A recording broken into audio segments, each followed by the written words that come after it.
wa man wala, asyhadu an la ilaha illallah wahdahu la syarikalah wa asyhadu anna Muhammadan abduhu wa rasuluh, amma ba'du. Ikhwatal Islam, ma'azakumullah, para pemirsa dan pendengar Roja dimanapun Anda berada. Beberapa saat lagi kami akan hadirkan ke ruang dengar Anda dan ke layar kaca Anda kajian yang kami pancarluaskan dari Masjid Al-Barkah, Jalan Pahlawan, Kampung Tengah, Cilengsi, atau Komplek Radio Roja, yang mudah-mudahan kita bisa mengambil faedahnya. Dan kami mengucapkan selamat menyimak, semoga bermanfaat. Roja TV, saluran tilawahat Al-Quran dan kajian Islam.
Bismillahirrahmanirrahim.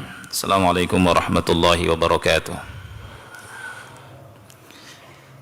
Alhamdulillahi wassalatu wassalamu ala rasulillah wa ala alihi wa ashabihi wa man walah, wa la hawla wa la quwata illa billah, amma ba'd. Ikhwah sekalian yang Allah muliakan, insyaallah pada kesempatan ini kita akan melanjutkan beberapa faedah yang diambil dari kisah Nabi Yunus alaihi assalam.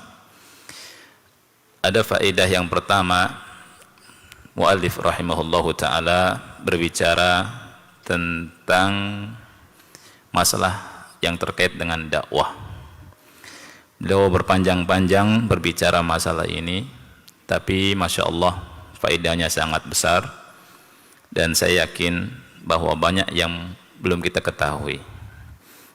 Kita akan bahas faedah yang pertama yang pekan lalu sudah ana singgung sedikit, yakni tentang dakwah ilallahi ta'ala tadumu bis sabri wa tatawaqqafu bil isti'jal.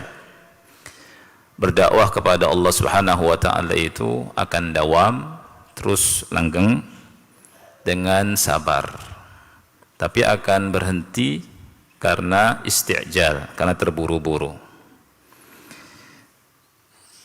Di dalam halaman yang ke-471,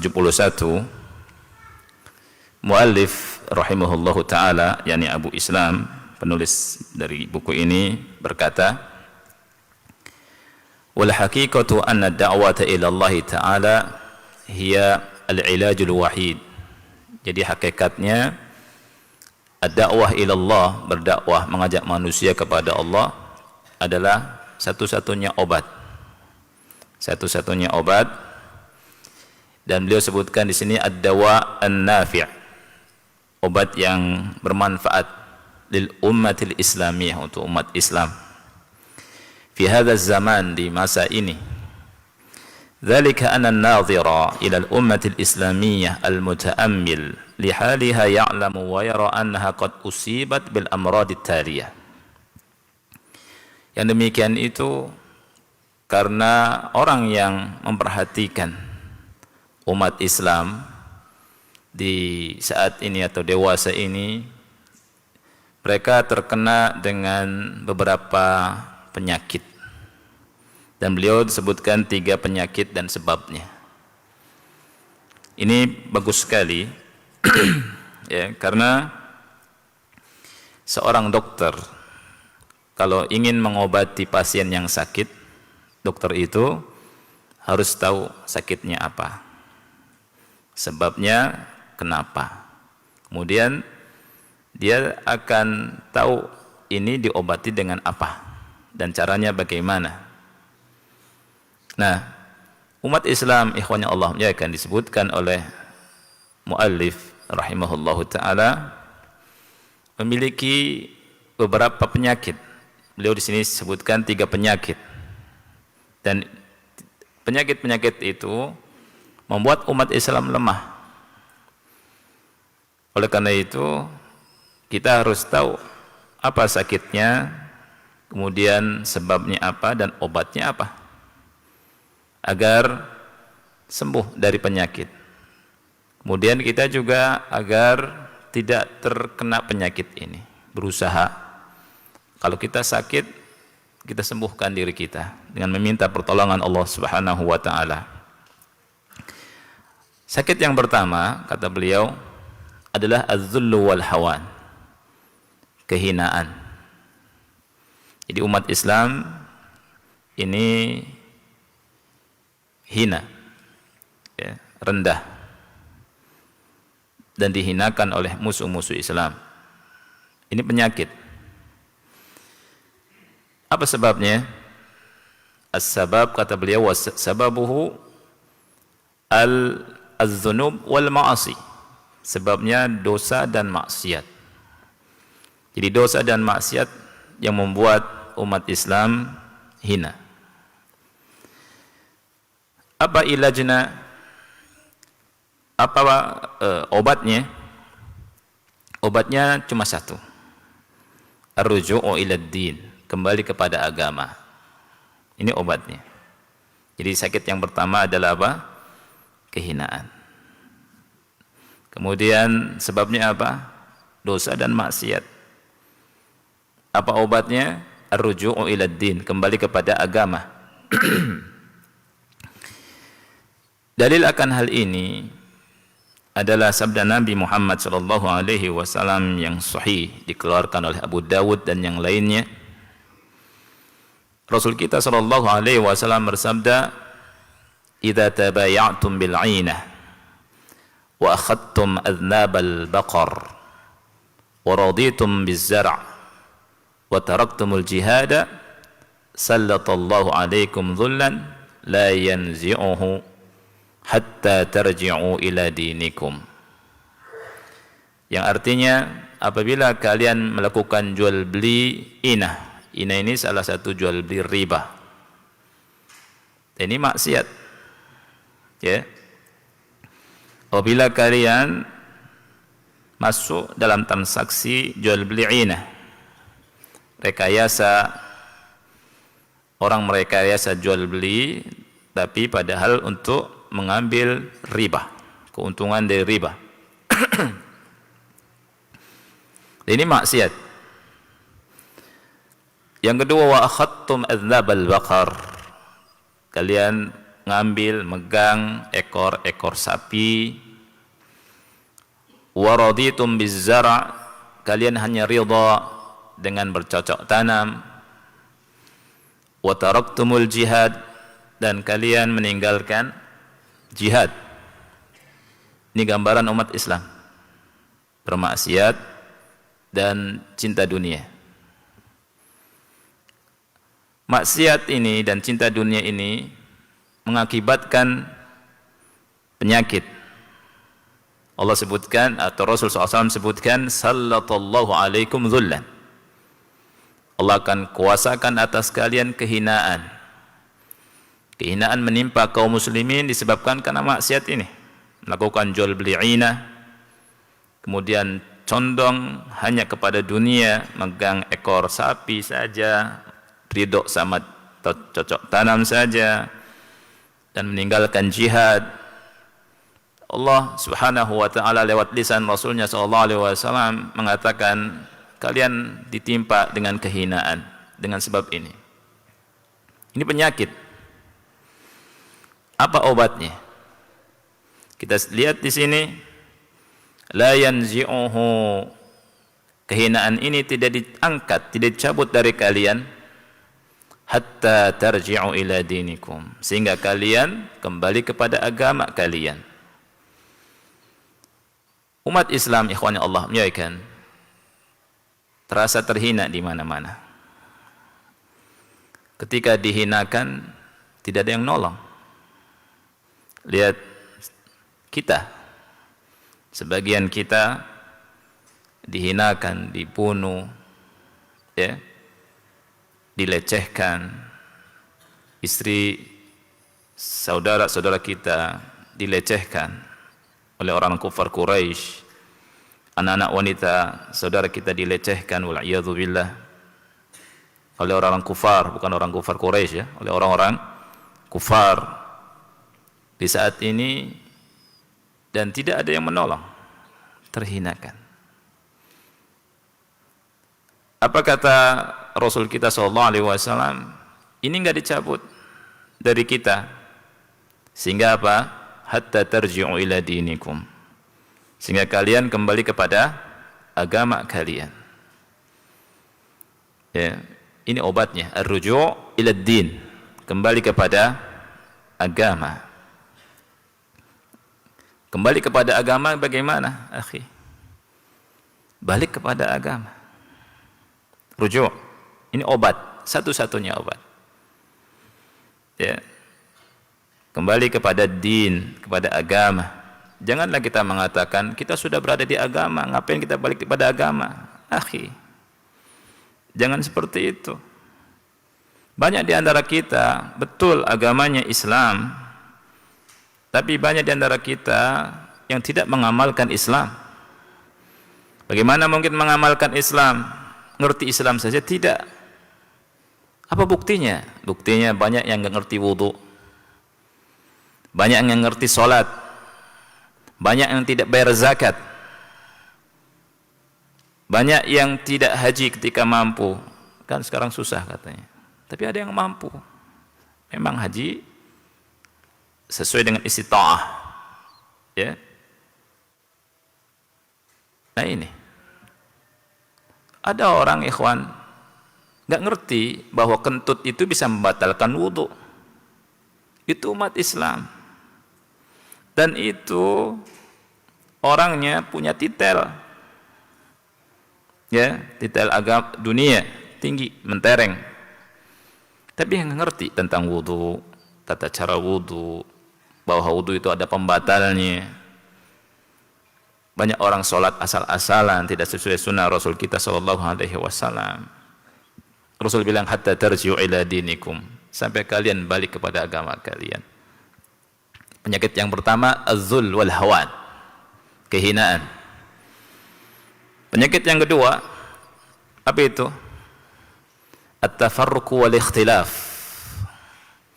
alladhi adda ila dha'fil ummah, perpecahan, perselisihan. Ini penyakit yang kedua yang menghantarkan umat Islam kepada kelemahan. Dengan perselisihan dan perpecahan ini umat Islam lemah. Ini penyakit. Apa sebab?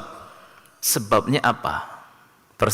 Perselisihan, ya, cekcok, ikhtilaf, Bahkan ikhtilaf ini di setiap tempat ada ikhtilaf. La haula wala quwwata illa billah. Ya. Dari ikhtilaf yang besar sampai di bawah itu. Ikhtilaf. Sampai ada satu masjid, ada orangnya nggak suka sama pengurusnya, bikin masjid yang baru. Ya. Ikhtilaf. Sebabnya apa? Al-hizbiyatul baghidah. Sebab ikhtilaf perselisihan adalah hizbiyah. Siapa yang tahu arti hizbiyah? Ya? Apa? Tahu nggak arti hizbiyah? Fanatisme. Fanatisme golongan, tapi bukan fanatik pada Islam, bukan. Pada golongannya, pada sukunya. Ini yang menyebabkan ikhtilaf, yang menyebabkan tafarruq, perpecahan. Ini sebabnya. Dan ini penyakit. Ya. Kalau bukan golongannya, bukan misalkan bukan organisasinya, kau bukan golonganku. Kalau bukan kelompoknya, kau bukan golonganku. Kalau bukan apa istilahnya itu, partainya, dihabisin, kau bukan golonganku. Ya. Jadi ini sebab tafarruq hizbiyah. Nah, jadi kalau bukan organisasinya tadi apa? Engkau bukan golonganku. Nah, itu. Dikatakan golonganku yang sama aku sudah. Ini dibangun di atas ini, pecah orang Islam. Ya. Ini sebabnya. Dan ini haram. Enggak boleh. Pecah kaum muslimin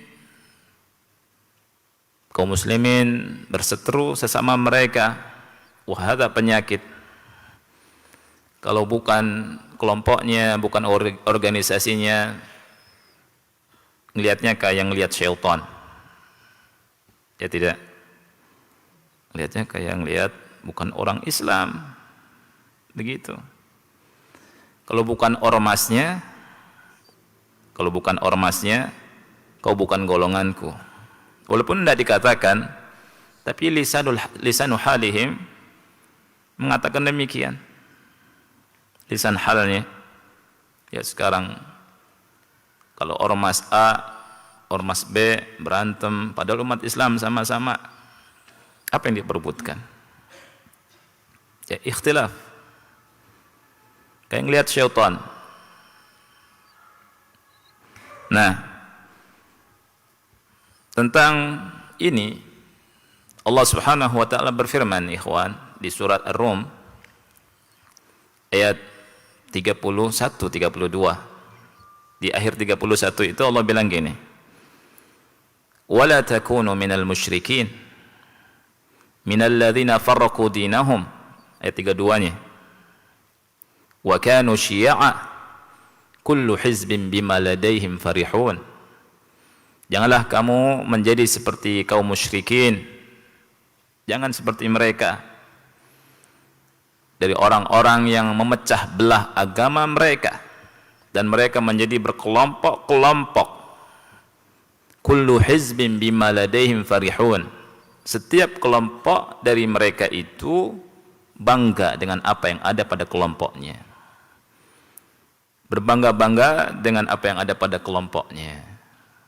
Kami mah kelompok A begini nih, kelebihan kami begini, dia enggak ada apa-apanya. Ya, organisasi dia enggak ada apa-apanya. Kami yang hebat. Akhirnya apa? Berantem. Berpecah. Ya.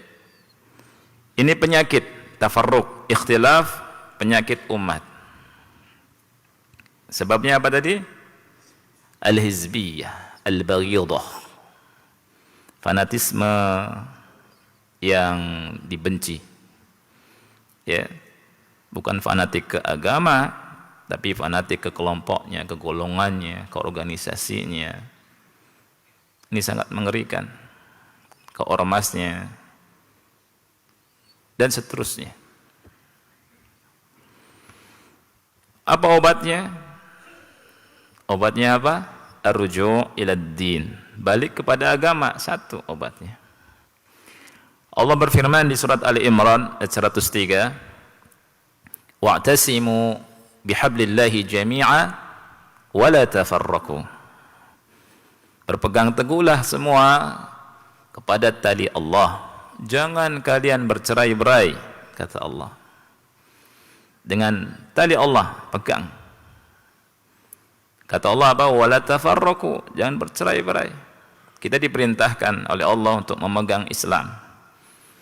Memegang tali Allah benar-benar dan tidak boleh bercerai-berai. Cerai-berai itu gara-garanya apa? Saling merasa benar sendiri, merasa hebat yang ada pada kelompoknya. Dibercerai-berai itu. Kullu hizbin bima ladaihim farihun, kata Allah. Setiap hizb itu bangga dengan apa yang ada pada diri mereka. Ilajna satu, kembali kepada agama, balik kepada din. Allah bilang wa'tasimu bihablillahi jami'ah wa la tafarraqu. Jangan bercerai-berai. Balik kita kepada agama. Balik kepada din. Ya. Dan Allah Subhanahu wa taala berfirman di surat Asy-Syura ayat 13, syara'a lakum minad din ma wassa bihi Nuha walladzi auhayna ilaika wa ma wassayna bihi Ibrahim wa Musa wa Isa. Allah mensyariatkan bagi kamu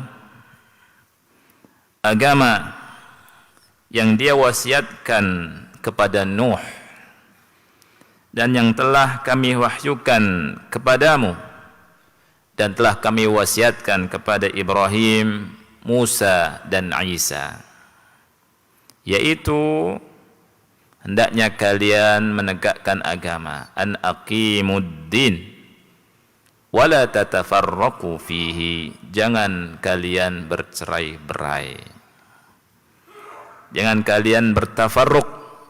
Ini larangan dari Allah Subhanahu wa taala. Nah, ini dia sakit yang kedua, penyakit yang kedua. Jadi penyakit pertama kehinaan, sebabnya maksiat. Penyakit yang kedua perpecahan, perselisihan, ikhtilaf. Sebabnya karena al-hizbiyah, hizbiyah, fanatisme golongan. Ya, ini bahaya. Bahaya fanatisme golongan ini.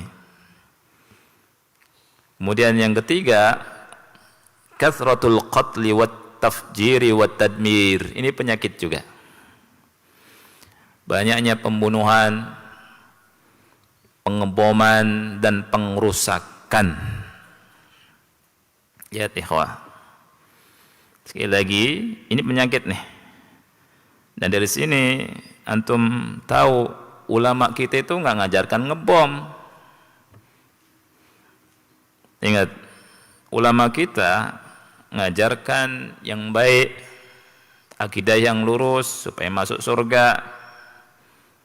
Ya, ikut Nabi, mengajarkan ibadah yang bagus, mengajarkan akhlak yang mulia.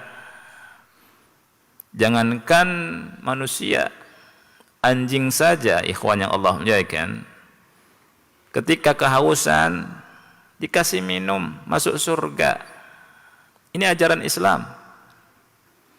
Bagaimana membunuh orang, ngebom lagi.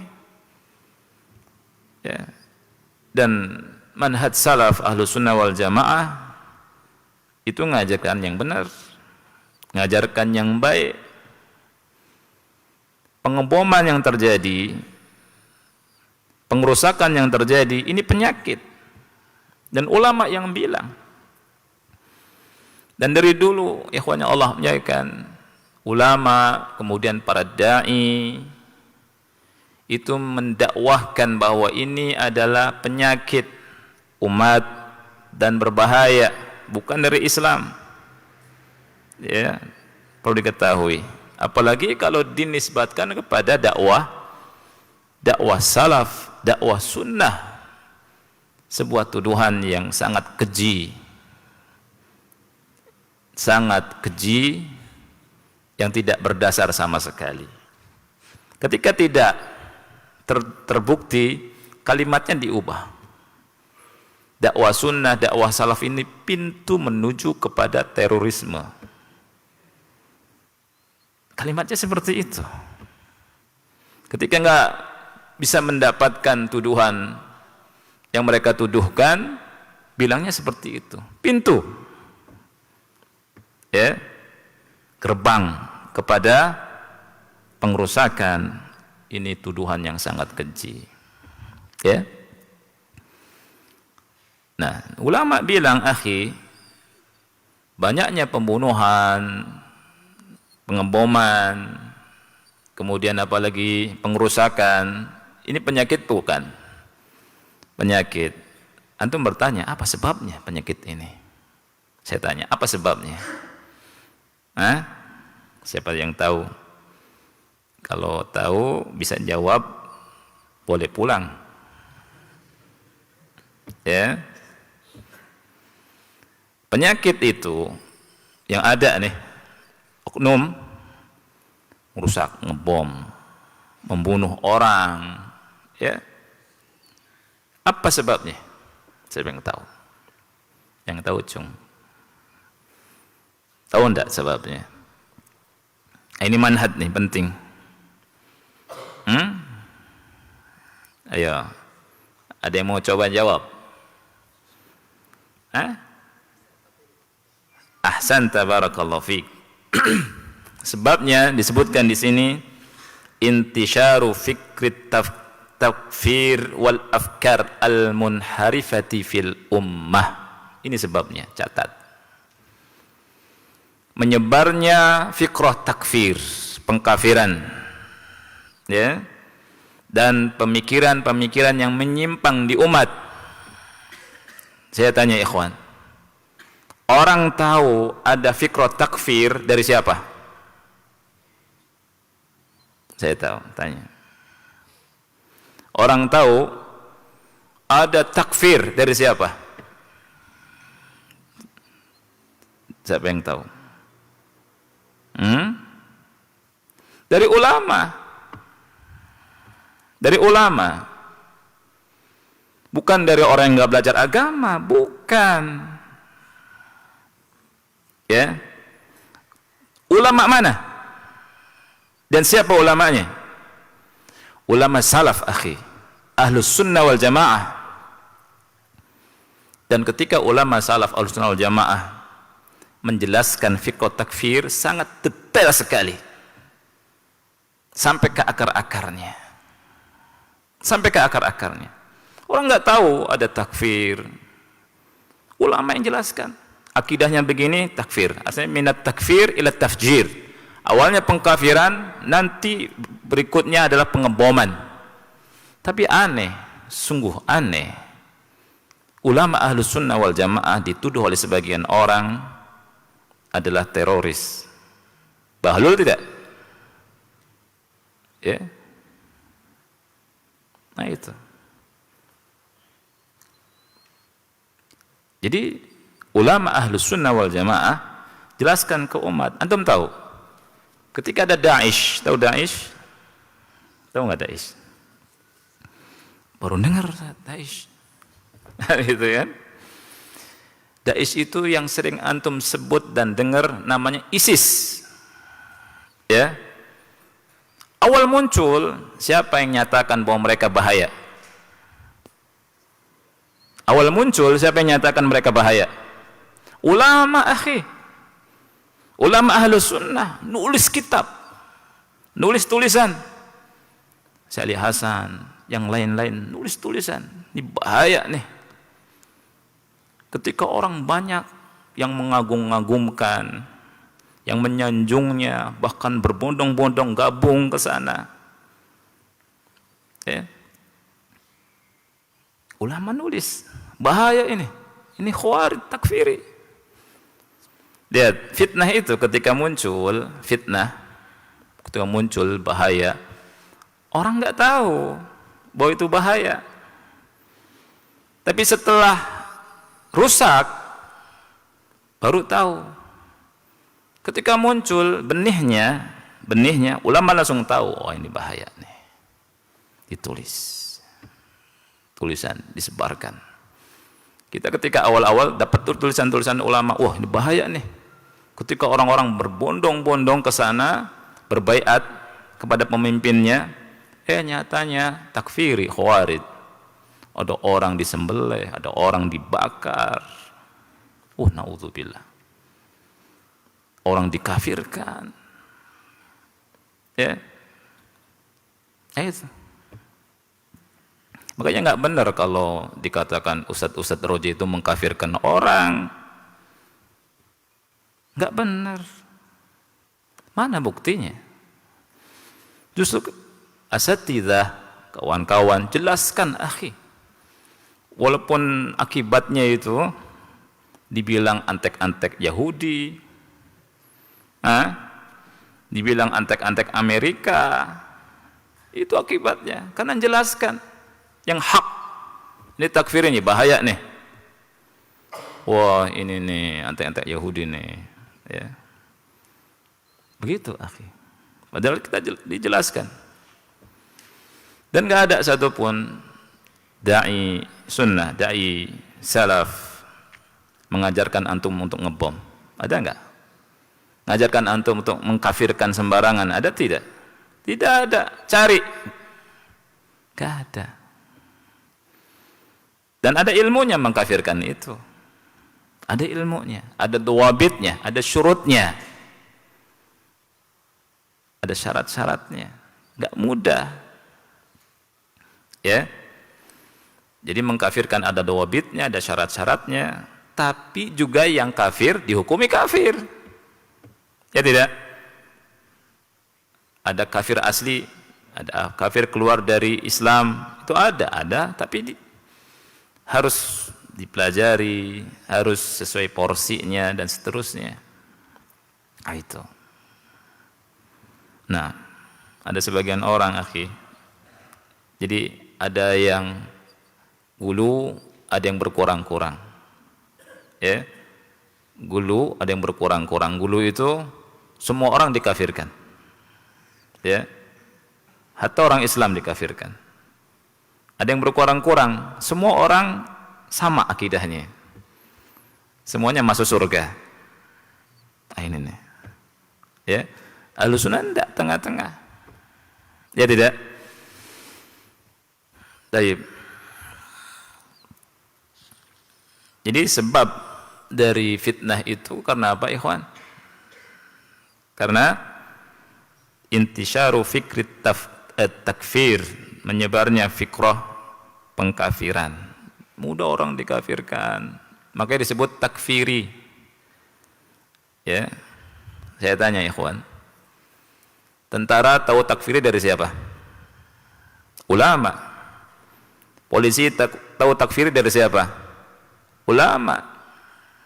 Ya tidak? Semua tahu takfiri tentang takfir dari siapa? Ulama. Ulama. Ini harus kita pahami. Dan ulama yang bisa menjelaskan secara detail apa itu takfiri sampai ke akar-akarnya. Nah itu.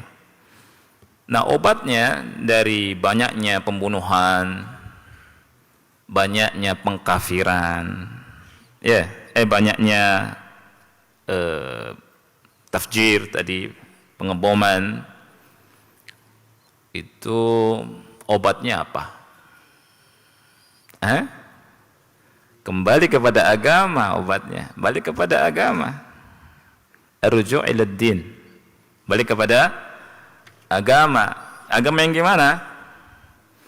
Agama yang dipahami dengan pemahaman yang sahih. Pemahaman yang benar. Ya. Baru benar. Tapi kalau tidak punya akidah yang atau tidak punya pemahaman yang benar, bisa dibawa ke sana kemari. Makanya ngaji yang benar. Ya. Antum kalau udah masuk ke kelompok takfiri, itu masuk kepada kegelapan, sudah susah keluar lagi. Nah, itu. Ya. Dalilnya apa? Harus balik kepada agama. Ada enggak dalilnya? Ada dalilnya. Anda bacakan ya. Syekh Abu Islam di sini berkata, "Lama kharajal khawariju ala amiril mu'minin Ali bin Abi Thalib radhiyallahu anhu indama fahimul Islam fahman khati'an, dhahaba ilaihim Abdullah bin Abbas radhiyallahu anhuma wa raddahum ila fahmil Islami fahman sahihan kama fahimahu as-sahabatu radhiyallahu anhum faraja'a 4,000 minhum an fikrihim." Oh, ini dalilnya. Keterangannya maksudnya. Ketika kaum Khawarij keluar dari ketaatan terhadap Amirul Mukminin saat itu Ali bin Abi Thalib, ya. Dan mereka memberontak, akhi. Bahkan berperang sama Ali bin Abi Thalib dan kaum muslimin. Sebelum berperang, ya, pergi kepada mereka Abdullah bin Abbas radhiyallahu anhuma. Kemudian ngasih tahu mereka tentang pemahaman mereka yang keliru. Terjadi dialog. Ya. Dipahamkan tentang agama yang benar oleh Abdullah bin Abbas. Lihat pentingnya memahamkan orang kepada pemahaman yang benar. Saya tanya ikhwan, siapa yang sanggup menyampaikan pemahaman yang benar ke orang? Ulama. Maka jangan benci ulama. Ya. Ulama, enggak ada. Pemikiran dibalas dengan pemikiran. Ya. Ali mengutus Abdullah bin Abbas radhiyallahu anhuma, kemudian Ali bin Abi Thalib Ibnu Abbas memberikan pemahaman yang benar kepada mereka seperti yang dipahami oleh para sahabat. Kemudian baliklah atau sadarlah dari mereka 4.000, ya, sadar dan kembali ke Islam benar, yang benar dari pemikiran mereka. Lihat seperti yang dipahami sahabat. Ah, ini penting. Seperti yang dipahami sahabat. Antum tahu Abdurrahman bin Muljam? Abdurrahman bin Muljam, ikhwan yang Allah muliakan, kalau kita lihat biografinya, Anda pernah baca biografinya, di antara disebutkan, diceritakan oleh Syekh Al-Syekh hafizahullah ta'ala, Abdurrahman bin Muljam ini orang soleh.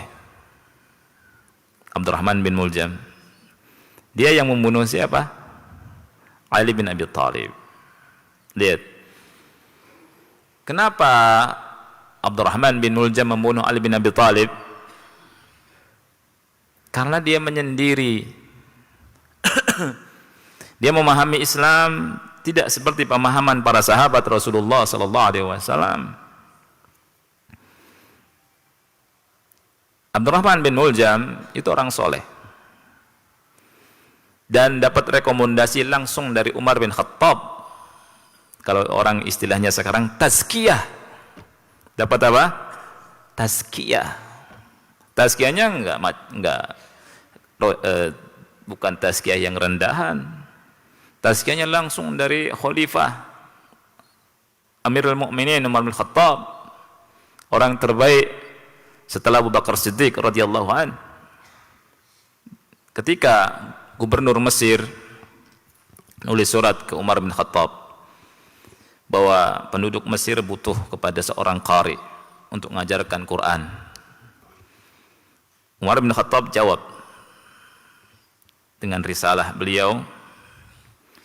Beliau bilang, "Arsaltu laka rajulan salihan wa huwa Abdurrahman bin Muljam." Aku utus kepada engkau seorang yang soleh. Lihat, seorang yang soleh. Siapa beliau? Abdurrahman bin Muljam. Aku utus ke Mesir kepadamu rajul saleh dan hafal Quran, akhi mukri. Luar biasa, akhi. Ya. Apabila dia datang kepada engkau, fa idza ataka fakrimhu. Kalau dia datang, muliakan. Waj'al lahu daran yukri'un nasa fiha al-Quran. Dia tempatkanlah di sebuah tempat dar untuk mengajarkan Quran kepada manusia. Itu. Kemudian datang Abdurrahman bin Muljam di masa siapa? Umar bin Khattab. Rajul soleh, akhi, ngajarkan Quran, hafal Quran. Di masa Utsman tidak ada masalah tuh. Tapi dikatakan oleh ulama, sayangnya Abdurrahman bin Muljam ini menyendiri. Ya. Ini bahayanya menyendiri nih. Bahayanya menyendiri. Kan banyak sekarang orang ada, oh saya sendirilah, enggak apa-apa walaupun enggak dianggap. Nanti dilihat dakwahnya gimana. Akhi, antum bertemanlah. Jangan menyendiri. Ya. Nabi Musa aja butuh Harun. Ya kan? Qala rabbi shrah li sadri wa yassir li amri wa hlul 'uqdatam min lisani yafqahu qawli waj'al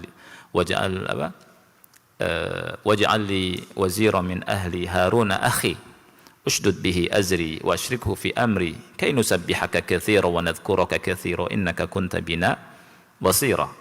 Di surat Thaha beliau berdoa minta agar Harun menjadi pendampingnya ketika dakwah. Kita lihat Abdurrahman bin Muljam sendiri. Ketika ada fitnah Khawarij, terfitnahlah dia. Sampai di masa Ali bin Abi Thalib, dia terpengaruh, betul-betul terpengaruh, sampai dialah yang siap membunuh Ali bin Abi Thalib, orang yang paling utama di masa itu.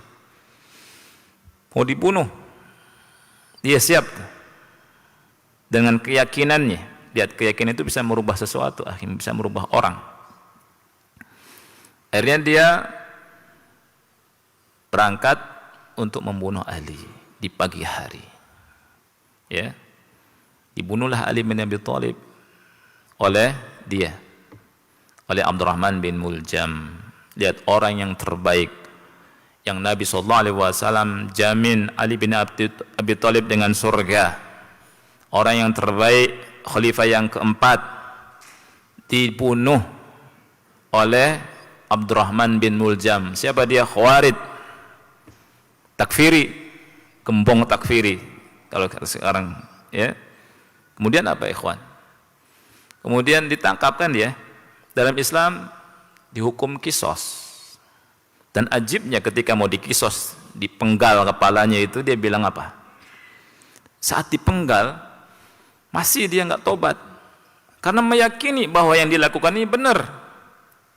Dia bilang apa kepada al-gojoknya? La taqtuluni marratan wahidah. Jangan kau bunuh aku sekaligus. Walakin uqtuluni syai'an fa syai'an. Akan tetapi bunuh aku sedikit-sedikit. Qatti'u atrafi, potong tubuhku dari ujung. Potong-potong, cincang-cincang. Likai andura kaifa tuqatta' atrafi fi sabilillah. Supaya aku bisa melihat bagaimana tubuhku dicincang-cincang di jalan Allah. Dia tuh, ya, membunuh orang yang paling mulia di masa itu, dan dia mengaku atau dia meyakini, mengklaim apa yang dilakukannya benar. Gara-gara apa? Keyakinan yang menyimpang. Ya. Sudah azan. Subhanallah. Iya. Tayyib. Azan dulu, nanti lanjutkan sedikit lagi. Anak kasihkan ceritanya. Wallahu a'lam. Wassallallahu Nabi Muhammad wa ala alihi wa sahbihi wa barak wasallam. Nah.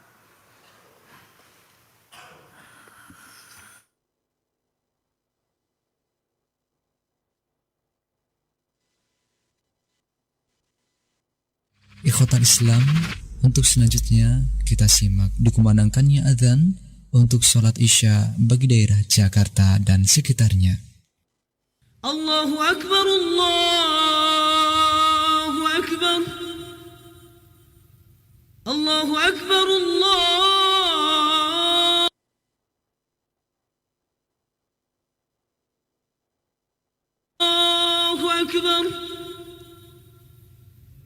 أشهد أن لا إله إلا الله أشهد أن لا إله إلا الله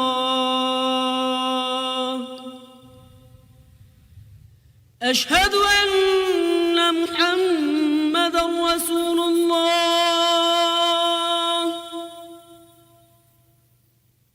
أشهد أن محمدا رسول الله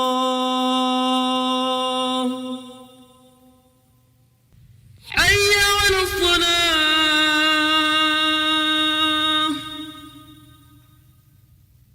حي على الصلاة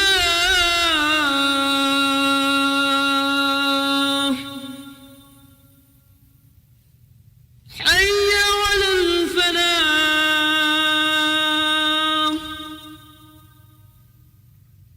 حي على الفلاح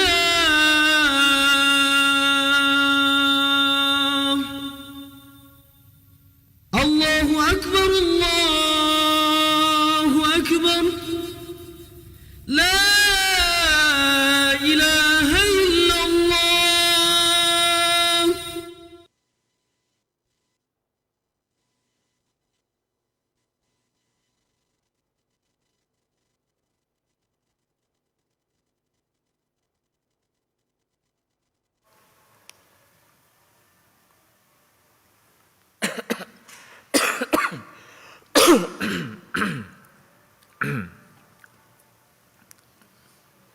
Akhi, berapa menit kita sampai Isya? Sampai sholat? 5 menitan? Hah? Dari sekarang? Oh iya, 10 menit. Ayo. Alhamdulillah, wassalatu wassalamu ala Rasulillah wa ala alihi wa ashabihi wa man walah, wa la hawla wa la quwata illa billahi, amma ba'd.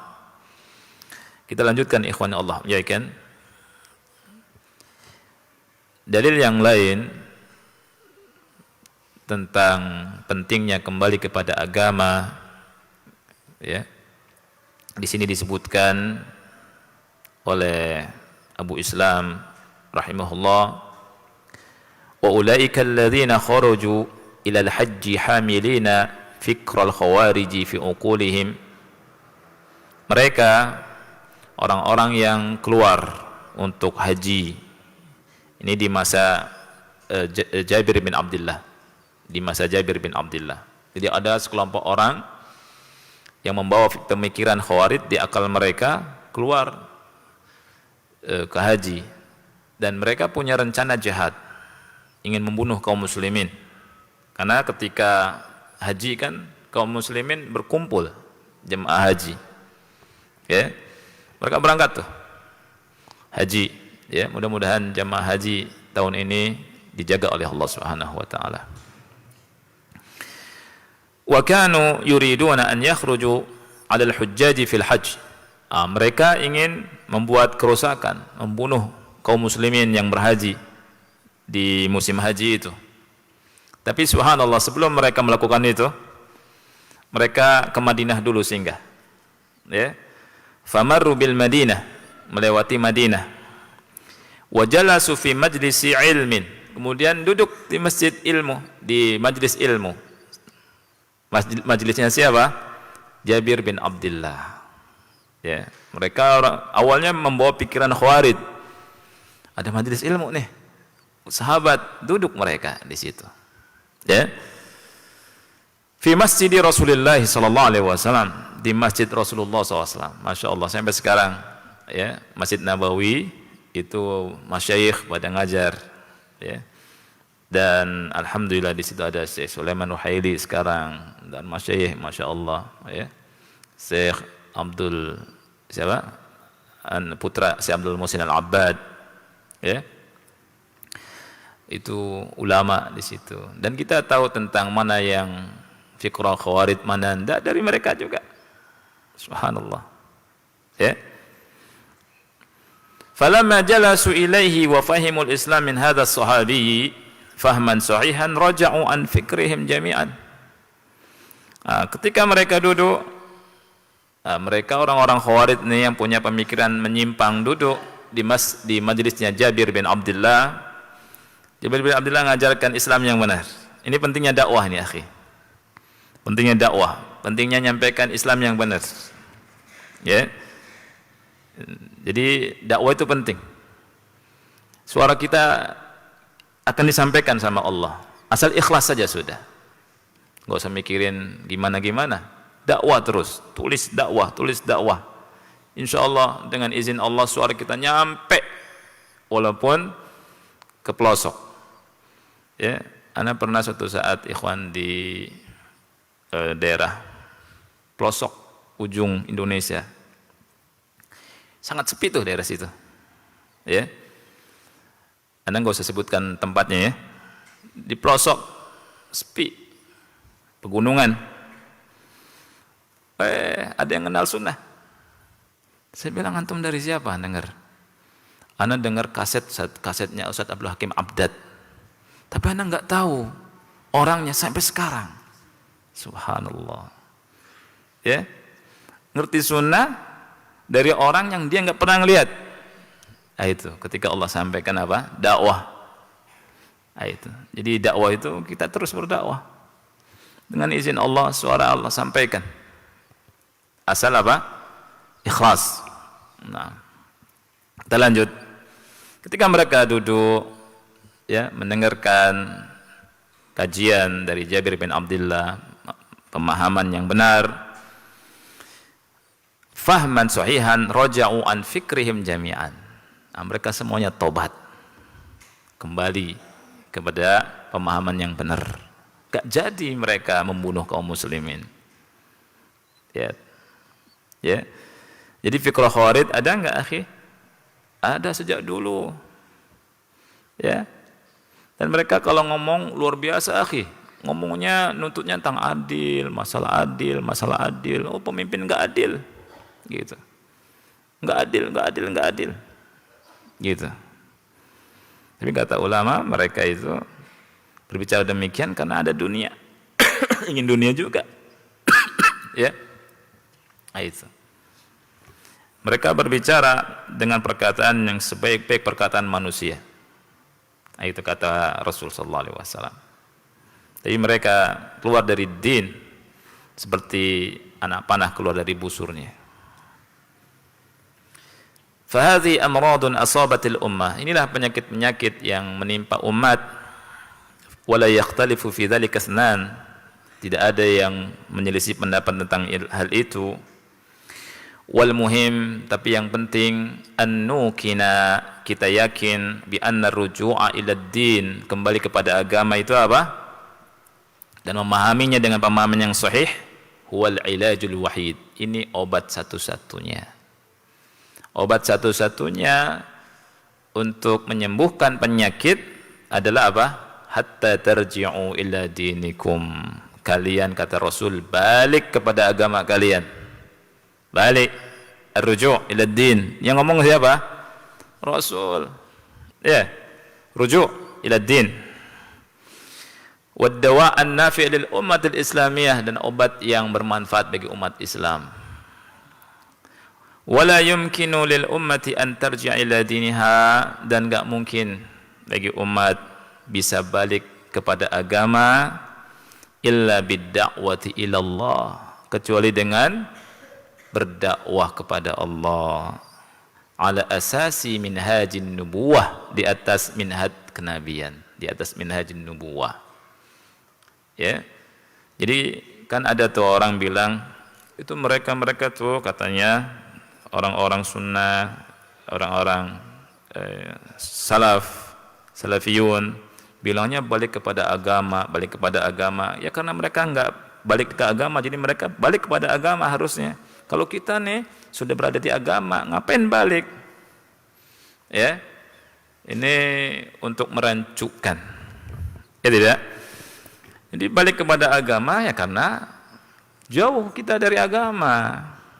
Saya tanya ikhwan, orang yang sholat tidak, orang yang harusnya sholat enggak sholat, harus balik nggak pada agama? Ada enggak orang enggak sholat hormat Islam? Ada. Harus balik nggak pada agama? Harus balik. Banyak nggak yang makan riba? Banyak. Harus apa? Balik ke agama. Ada nggak yang ngarang-ngarang melakukan perbuatan agama, ibadah? Ada nggak ngarang-ngarang? Ada. Yang aku nabi aja ada. Ya, yang aku nabi ada. Coba antum sebutkan yang menyimpang sekarang. Ya, katanya ngaku nabi. Ada lagi yang katanya bisa bahasa semut. Ya, ini nyanyiin Nabi Sulaiman, akhi. Ya, ada nggak yang begitu? Ada, akhi. Kemudian ada nggak yang gaya betang-tang peteng-teng, tangannya gini, nipu orang? Ada? Ada banyak. Ya. Harus apa? Balik pada agama. Balik. Ada nggak yang bid'ah? Ada. Harus apa? Balik ke agama. Ada yang nggak? Ya, ada tidak yang nggak paham wudu? Banyak. Ada yang tidak? Ada tidak yang nggak paham sholat? Banyak. Ada tidak yang nggak paham umroh atau haji? Apalagi itu mah? Banyak. Ya, oh banyak kalau anda cerita. Ya. Ada tidak orang yang keyakinannya keliru dari Islam? Banyak. Anak kasih contoh. Di Indonesia itu, akhi, itu banyak orang yang meyakini adanya kuntilanak. Mati penasaran. Ya, roh gentayangan. Ini sesuai enggak dengan Islam? Jadi ada orang kalau mati dibunuh atau apa, baik itu perempuan laki-laki, dikuburkan. Kuburannya itu buka gitu. Kemudian ada asapnya. Ya, Ustaz lihat ya, waktu kecil Anda lihat. Ya. Sampai takut, begitu ya? Terbang kuntilanak, akhi. Kemudian lebih parah lagi, ada ustadznya, kiainya pakai tasbih muter-muter. Anda masih ingat aja tuh. Tasbihnya terbang, subhanallah. Ini kalau ngelawan Israel kalah semua. Ya enggak? Keyakinan bahwa ruh penasaran balik lagi terus bunuh orang, ini diyakini oleh banyak orang di kita, bahkan laku keras. Ya tidak? Saya tanya, benar enggak keyakinan ini? Tidak benar. Allah, antum baca surat Az-Zumar ayat 42. Allah menyatakan jiwa itu, ruh itu di tangan Allah. Ya, bagi yang mati dan yang belum mati ketika tidur. Yang ditetapkan kematiannya Allah pegang. Yang belum ditetapkan kematiannya Allah balikin jiwa itu. Antum lihat lagi hadis Al-Bara' bin Azib tentang orang yang masuk, tentang orang yang meninggal, orang muslim, orang mukmin. Ketika mati datang malaikat dua, ya kan? Ditanya siapa Rabbmu, siapa Tuhanmu, bisa jawab tuh Allah. Siapa nabimu Muhammad, siapa apa agamamu Islam. Kemudian apa? Kemudian dikasih kenikmatan. Singkatnya, kemudian ditemani sama makhluk orang yang wajahnya sangat indah, baunya sangat harum. Siapa engkau? Ana amaluka soleh. Ya tidak? Ditemenin oleh amal solehnya. Sebaliknya, dan dia berkata, Robbi aqimis sa'ah, ya Rob, tegakkan hari kiamat. Enggak mau balik ke dunia. Ada nyawa yang jahat, munafik, kafir, ditanya siapa Tuhanmu? Ana la adri. Siapa nabimu? Ana la adri. Apa agamamu? Juga enggak tahu. Ya. Disiksa enggak yang seperti ini? Disiksa. Habis itu apa? Habis itu ditemani dengan amal yang jelek, wajahnya sangat buruk, baunya sangat busuk. Balik nggak ke dunia? Nggak balik. Di barzakh, barzakh itu penghalang, barzakh pembatas, nggak mungkin balik ke dunia. Tidak mungkin ada roh penasaran, ada kuntilanak, nggak ada roh penasaran. Ini bukti bahwa keyakinan sebagian kita atau sebagian saudara kita tidak sesuai Quran dan Sunnah. Oh, banyak lagi. Anda tugaskan antum nulis tulisan judulnya keyakinan-keyakinan, perkataan-perkataan, perbuatan-perbuatan yang tidak sesuai dengan Islam dilakukan oleh umat Islam. Oh, mungkin bisa berjilid-jilid, akhi. Ya tidak? Baik, Anda kira cukup, mudah-mudahan manfaat. Insyaallah kita lanjutkan ya. Mudah-mudahan Allah berikan pada kita semua ilmu yang manfaat dan pahala. Kita akhiri subhanakallahumma bihamdika asyhadu an la ilaha illa anta astaghfiruka wa atubu ilaik. Wassalamualaikum warahmatullahi wabarakatuh.